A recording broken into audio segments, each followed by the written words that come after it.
tí wọ́n nílé ẹ̀wọ̀ ẹ̀jẹ̀ kìí ṣe wá já yín sí Ọdúnládé Adékọ́lá actor Ọdúnládé Adékọ́lá àwọn ni à ń retí lọ́wọ́lọ́wọ́ báyìí tó bá wa lẹ́nu ètò wa fine tó bá dẹ̀ bá wa lẹ́nu ẹ̀ ọmọ máa bá wa ní ọ̀sẹ̀ tó ń bọ̀ mo dẹ̀ lérò pé ẹ bá wa fi ọkàn tọ́ ìtàn àwọn Style Plus tí à ń sọ lọ níbi tí Bùsọ́lá fi oró rẹ̀ yẹn sọ sí ó sọ nípa bí wọ́n ṣe ní record label wọn bí wọ́n ṣe ní Style Plus record label àwa tẹ̀síwájú láti ibẹ̀ yẹn àwọn ọmọ ẹgbẹ́ yìí ka ìwé jáde ní ilé ẹ̀kọ́ gíga Federal University of Technology ní Àkúrẹ́ gbogbo ayé mọ̀ Style Plus sí olórin ìfẹ́ bẹ́ẹ̀ ni tó yọrántí èyí náà ti mọ̀ pé tá a bá ń sọ̀rọ̀ orin ìfẹ́ àwọn Style Plus náà wà nínú àwọn tí wọ́n kọ́kọ́ gbé olórin ìfẹ́ yẹn dé tí R&B ni o tó kò gbá kólekóle èyí náà ti mọ̀ pé orin wọn kò gbá girigirigirigiri as in slow and steady ní tẹ́jẹ̀ máa feel gbogbo àwọn lyrics yẹn tí gbogbo àwọn jìntà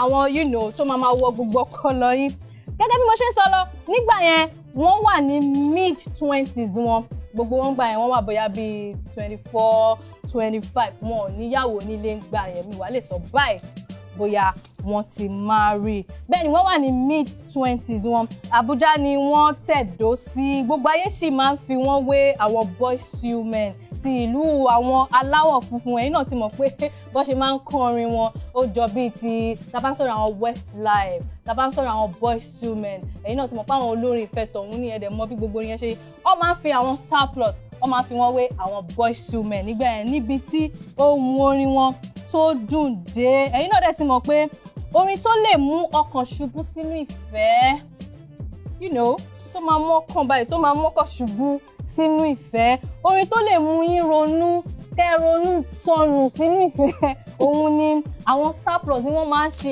àgbékalẹ̀ tó dẹ̀ mú ọpọlọ wá orin ìfẹ́ wọn máa ń mú ọpọlọ àti ẹbẹ́dẹ̀ tí wàá wo gbogbo inú orin wọn lọ́lọ́kọ̀jọ́ kẹ́ máa rí pé orin wọn máa ń mú ìtàn dání tẹ́ bá wo bí Olúfúnmi ẹ̀ náà máa rí pé kò sí kọ́ máa fi àwọn ìtàn sí lọ́lọ́kan òjọ̀kan tẹ́ bá dẹ̀ tún wá wò dáadáa ẹ máa rí pé àwọn Style Plus wọ́n yan èdè Gẹ̀ẹ́sì àti èdè Yorùbá wa láàyò òun ni gbogbo wọn máa fi ń kọrin tẹ́ bá gbórin wọn dáadáa bó ṣe máa lo ti èdè Gẹ̀ẹ́sì náà lọ máa tún mix gbogbo ti Yorùbá yẹn mọ́ ẹ̀mọ́ gbogbo ṣáà wọnú ara wọn tó fi dùn àwọn Style Plus kudos to them because akọ̀wé àwọn wò pé kí ló wá ń ṣẹlẹ̀ ń sìn kí ló ṣẹlẹ̀ sáwọn Style Plus. àmọ́ wípé gbogbo tá a ṣe ń sọ yìí àwọn tó bá nífẹ̀ẹ́ wọn dáadáa wọ́n mọ̀ ní lórí Orísun o àkírà fún wọn a kí wọn a sọ fún wọn pé iṣẹ́ dáadáa ni wọ́n ń ṣe nínú entertainment industry kí wọ́n mọ̀ ṣe kíni o kí wọ́n mọ̀ ṣe kíni o kí wọ́n mọ̀ kó gbá wọlé èmi mọ̀ pé wọn tiẹ̀ kó gbá wọlé náà bóyá wọn lọ ń ṣe nǹkan míì for now ni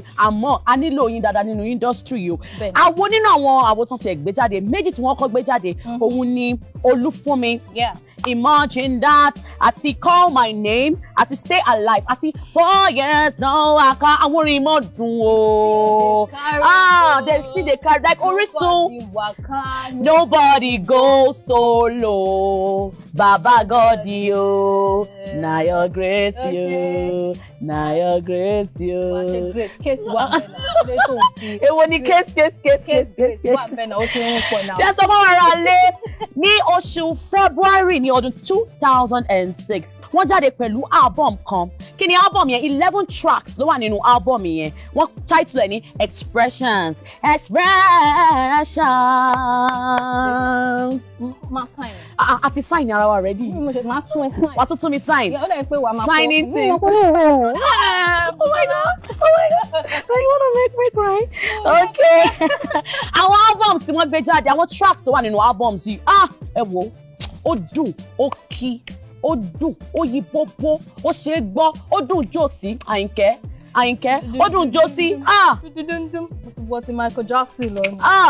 pẹ̀lú àwọn ọjọ́ tí wọ́n máa ń jù lọ́lọ́kan òjọ̀kan ẹ máa ń jojó lóríṣiríṣi Style Plus wọ́n ṣe gbàgbé ni wọ́n èyàn ò lè gbàgbé wọn. ó tẹ̀ mọ́ kó táwọn èèyàn tún máa ń fà wọ́n máa ń fa ohùn ìdí nǹkan tó ń fà ni pé ta ló lóhùn jù nínú Ṣífín Túndé àti Zil ta ló lóhùn jù. Àyìnkẹ́ ká mọ̀ para àwọn mẹ́tẹ̀ẹ̀ta wọ́n good wọ́n kójú òṣùwọ̀n nípa vocals oríṣiríṣi là ń gbọ́ o mọ̀ pé ẹlòmíì soprano ẹ̀ ó dúró síbẹ̀ alto ẹ̀ ó dúró síbẹ̀ bass náà tenor àti bass ṣùgbọ́n fún àwọn tí Style Plus yìí kò sí tí wọ́n lè switch sí tí Shifi bá ń kọrin fún ẹ.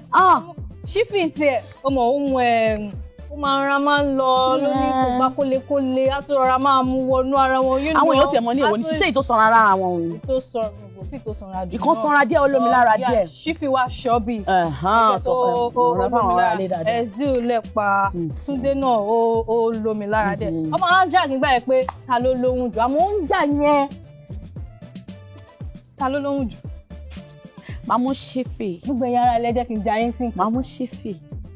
Ẹ jẹ́ n ja yín sí kankan. Nǹkan tó ṣẹlẹ̀ ni pé fine gbogbo wa náà la nífẹ̀ẹ́ àwọn style plus. Àmọ́ ṣé kí n sọ ẹni táwọn obìnrin ń kú jù fún tó ń kúnlé lórí jù? Zil.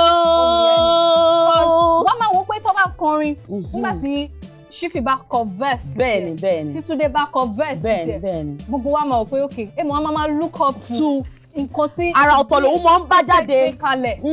Yóò ṣàwà kọ́lọ́fì kan a wá bẹ̀rẹ̀ pẹ̀lú tiny voice tó bẹ́ẹ̀ yóò wá dodindi fọ́rífọ́rí yóò wá dé.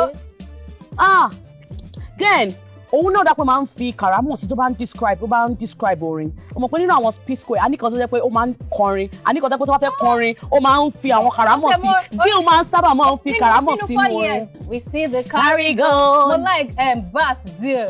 Took 1997 was the year I met Shifi. Later we were joined by love. Ẹ gbówó ọ̀rẹ́ mi ni. 1998. Larry passed away. Zil came with a brighter day. 2003. Jazz and Joey. Zuki and Mako, you produce a look for me. Oh, I wish Larry and you. Morati. Thank you, love. 12 years now. Your mother. 4. Oh nice. So, come on. Èmi mo fẹ́ràn ohùn Zil. Ohùn Shifi náà dùn o. Dáadáa. Ohùn Túndé dá o. But tó bá wo Túndé àti Shifi, wọ́n máa ń ṣe bí ẹni tó fi bẹ́ẹ̀ lápọn. Ṣùgbọ́n wọ́n lóhùn o. Tó bá kan ti Zil báyìí. Gràgàdé, no do gràgà for here. A fi every as in energy. Torin tí gbogbo ẹ̀ ló máa ń fi sí. Òun dẹ̀ ló tún fáìn jù èmi òun lèmi jí fún jù láàrin àwọn mẹ́tẹ̀ẹ̀ta. Shifi fine. Zil. Shifi fine. Zil. Okay, mo lo fi Túndé sí. Èmi mọ bí o fi sí o. O bóyá dread ti Shifi dread ti Zil ṣe ló. O tẹ́ ṣe ti dread. Mo ní tí mo rí lára rẹ̀ tí mo fi nífẹ̀ẹ́ rẹ̀. Kí ló rí? Déyùn. Ṣé ká pé Zil? Pé. Ṣé ká pé Zil? Pé. A tẹ̀ wá gbọ́ pé album launch wọn tó tẹ̀ ṣe ń gbà gẹ́gẹ́ bá ṣe sọ. Ayé gbọ́ ọ̀run mọ̀. Àmọ́ a tún wá gbọ́ àwọn ìròyìn kan nípa album launch ẹ jẹ́ ká dókè náà tá a bá máa padà dé a tún máa wá yànnàná àwọn ìròyìn tá a gbọ́ lọ́lọ́kọ̀ òjọ̀kan nípa album launch wọn yẹn ẹ kú jókòó à ń bọ̀. Style plus Sunky SUNKY.